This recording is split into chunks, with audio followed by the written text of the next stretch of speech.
Hello, my name is Steve Stein, and I'm honored to host this online workshop with the great author John Lee. The topic of this online course is the anger solution, and this is section 1. In section 1, John will discuss the topic, what anger looks and feels like. What anger looks like and feels like. First of all, anger is a feeling and an emotion. Those two words get used interchangeably by therapists or the general public, so I'm going to use them now, but as time goes on, you'll hear me separate the difference between an emotion and a feeling. But for right now, let's put them together. Anger is a feeling and an emotion. Anger, if it's expressed appropriately, this is what really sets my work apart. If anger is expressed appropriately, it equals energy, intimacy, and serenity. And when I say that at a conference, people look at me like I came from another planet. Because most people, whether they're clinicians or the general public, they think anger is a negative emotion, and many therapists have been taught that it's not even what people are feeling. The common teaching that most clinicians and you, the general public, get is that we want to avoid anger, and here's why.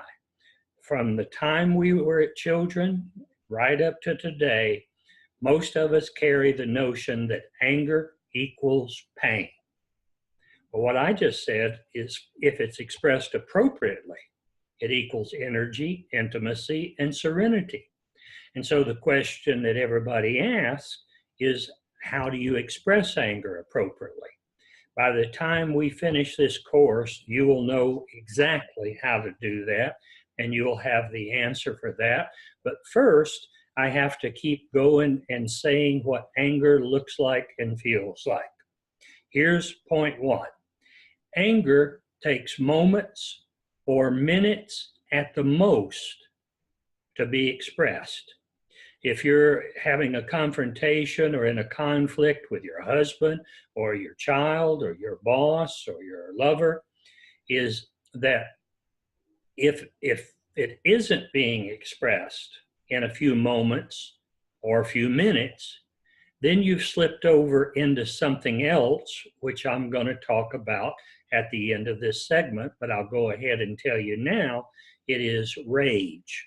And we're going to make a huge distinction between anger and rage. Anger is about here and now. What happened today, what happened last night, not what happened 20 years ago, and not what's been happening for 20 years. Anger's about what you said to me last night or this morning or yesterday. I need to talk about because it made me angry. And then we're done.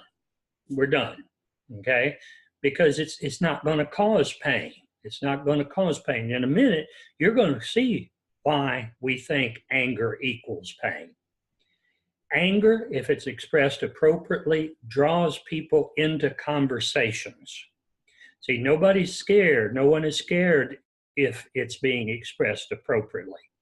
If you, Steve, said to me this afternoon, John, I need to talk to you about something that we said during the taping of this video, okay?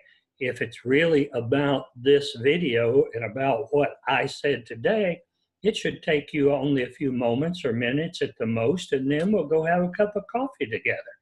Because I'll go, yeah, I see what you're saying, and I see your point, and okay, you're right, I need to apologize.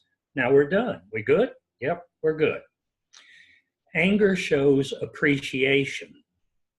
If I actually call you and say to you, Steve, something that you said during the taping made me upset and a little angry, that is showing me taking the time to call you, that I appreciate you enough and our relationship enough to make that extended effort.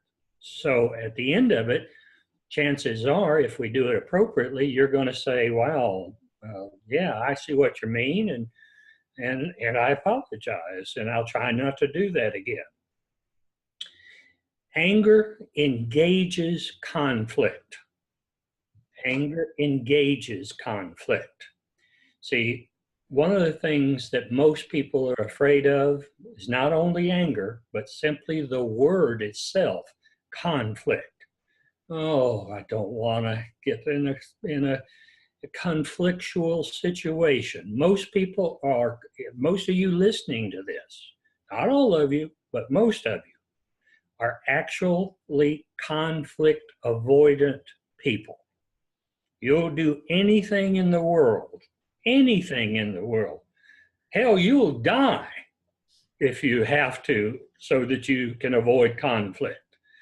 Many people, you know, it's like, if I've got a conflict right over here across the street with my neighbor, well, I'm going to wait, and I'm going to wait, and I'm going to wait, and I'm going to go to California, and then I'm going to go up to Oregon, and then I'm going to come through Montana, and hope by the time that I finally get back to Texas, the neighbor will be dead.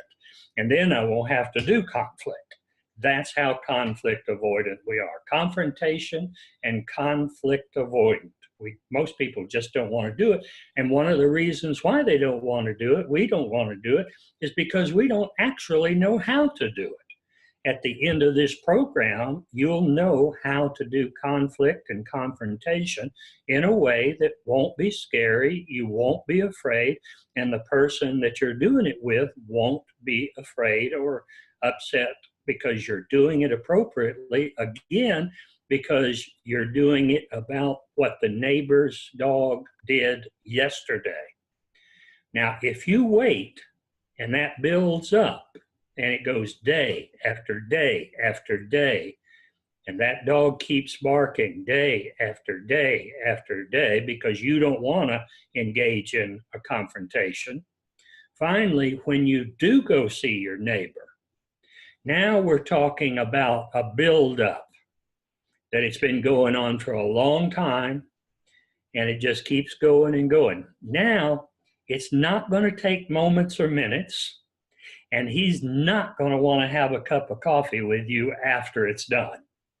Okay? This guy is going, you're going to blow him out of the water. It's built up. He's going to say something like, where is all this coming from? It's just a dog. Well, that question right there, where is all this coming from? This is going to be addressed in depth in this program, because most of the time people do build things up, sometimes for weeks, months, years, or decades. And then they find a situation where they finally let that out, and it's just too big. It's bigger than the situation calls for.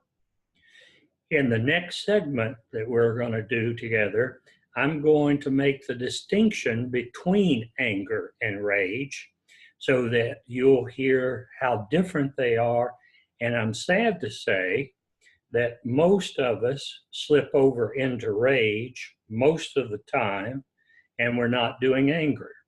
A woman called me the other day and she said, John, I need to talk to you about doing some anger therapy for my husband. I said, tell me what he's doing. What is he saying? How's he doing it? And she told me, she said a few things, and within 5 minutes I said, ma'am, I hate to interrupt you, but I got to tell you that so far you haven't told me a single thing that your husband's doing with anger. Everything you're saying is about rage. And she said, well, what's the difference? That's what you're going to hear now.